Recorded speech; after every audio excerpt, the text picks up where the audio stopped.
ಎಲ್ಲೋ ಒಂದ್ ಕಡೆ ಸೀಟ್ ನನಗೆ ಸಿಗುತ್ತೆ ಅನ್ನೋ ಖುಷಿಯಲ್ಲಿ ಇರ್ತೀರಾ, ಸಡನ್ಲಿ ಕೈ ತಪ್ಪೋದಾಗ ಎಲ್ಲೋ ಒಂದು ಬೇಜಾರಾಗುತ್ತೆ. ಏನ್ ಅನಿಸ್ತಾ?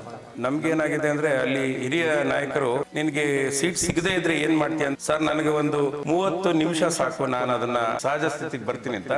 ಚೇಂಜಸ್ ಆಗ್ಬಿಟ್ರೆ ಕಾಂಗ್ರೆಸ್ ನಲ್ಲಿ ಡಿ ಕೆ ಶಿವಕುಮಾರ್ ಮುಖ್ಯಮಂತ್ರಿ ಆಗ್ಬಿಟ್ರೆ ನಿಮ್ಮ ಒಂದು ಅಭಿಪ್ರಾಯ ಸೇಮ್ ಅವ್ರು ನಡೆಸಿದ್ದು ಕರೆಕ್ಟ್ ಅಂತೀರಾ? ಅದೇ ಸಿದ್ದರಾಮಯ್ಯ ಅವರು ಗುಂಡಿಗಳು ಮುಚ್ಚಲಿ, ಅವರಿಗೆ ಇನ್ನ 2.5 ವರ್ಷ ಅಧಿಕಾರಾವಧಿ ಇದೆ. ಅಧಿಕಾರಾವಧಿಯಲ್ಲಿ ಅವ್ಯವಸ್ಥೆ ಆಗಿದೆ ಅಂತಂದ್ರೆ ಎಲ್ಲೋ ಕೆಲವು ಡಿಪಾರ್ಟ್ಮೆಂಟ್ ಅಂತೂ ಅನುದಾನಿತ ಡಿಪಾರ್ಟ್ಮೆಂಟ್ ಸಂಬಳಗಳಿಲ್ಲ, ಸಂಪೂರ್ಣವಾಗಿ ಫೇಲ್ ಆಗಿ ಎಲ್ಲೋ ಒಂದ್ ಕಡೆ ಏನಿಲ್ಲ ಸರ್. ಇವತ್ತು ಗ್ರಾಜುಯೇಟ್ ಸಂಖ್ಯೆ ಮುಸ್ಲಿಮ್ಸ್ ಅಲ್ಲಿ ಜಾಸ್ತಿ ಆದ್ರೆ ಮುಂದಿನ ದಿನಗಳಲ್ಲಿ ಅದು ಬಿಜೆಪಿಗೆ ವೋಟ್ ಹಾಕಿ ಕನ್ವರ್ಟ್ ಆಗುತ್ತೆ. ಅದನ್ನ ಇವರು ಮಾಡಿಸ್ತಾ ಇಲ್ಲ. ಕಾಮಕ್ಕೆ ಓಟ್ಗಳು ಬೀಳಬೇಕು, ಮುಂದಿನ ಜನ್ಮದಲ್ಲಿ ಆದ್ರೆ ನಿಮ್ಮ ಜನ್ಮದಲ್ಲಿ ಹುಡ್ತೀವಿ, ನಿಮ್ಮ ಪರ ಇರ್ತೀವಿ, ಅಲ್ಲಿ ಶಾಲು ಟೋಪಿ ಎಲ್ಲ ನಾಟಕೀಯವಾಗಿ ಹಾಕೊಂಡು ಬರ್ತಾ ಇದ್ರೆ ಅದು ಇವರಿಗೆ ಮುಸ್ಲಿಂ ಅಥವಾ ಬಾಂಧವರಿಗೆ ಅರ್ಥ ಆಗ್ತಿಲ್ಲ.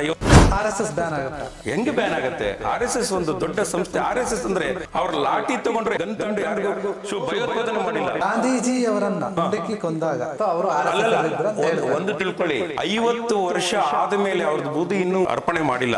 ಮತ್ತೆ ಬಿಜೆಪಿಗೆ ಎತ್ತಾಳವರ ಒಂದು ಅನಿವಾರ್ಯ ಇದ್ದಂತೆ ಕಾಣಿಸ್ತದೆ ನನಗೆ. ಇವತ್ತಿನ ಅವರ ಒಂದು ಟ್ರೆಂಡ್ ಸೆಟ್ ನೋಡಿದ್ರೆ ಅವ್ರು ಎಲ್ಲೇ ಬಂದ್ರು 16,000 ಜನ ಅವ್ರದೇ ಆದಂತ ಸಿದ್ಧಾಂತ ಇಟ್ಕೊಂಡು, ಮತ್ತೆ ಅವ್ರು ಎಲ್ಲೋ ಒಂದ್ ಕಡೆ ಈ ಮುಸ್ಲಿಮ್ಸ್ ಆಗ್ಲಿ ಅವರು ದ್ವೇಷಿಸಿಲ್ಲ, ಎಲ್ಲೋ ಒಂದ್ ಕಡೆ ಅವ್ರನ್ನ ದ್ವೇಷಿಸೋ ಬಿಂಬಿಸುವಂತ ಕೆಲಸ ಏನು ಮಾಡಿಲ್ಲ.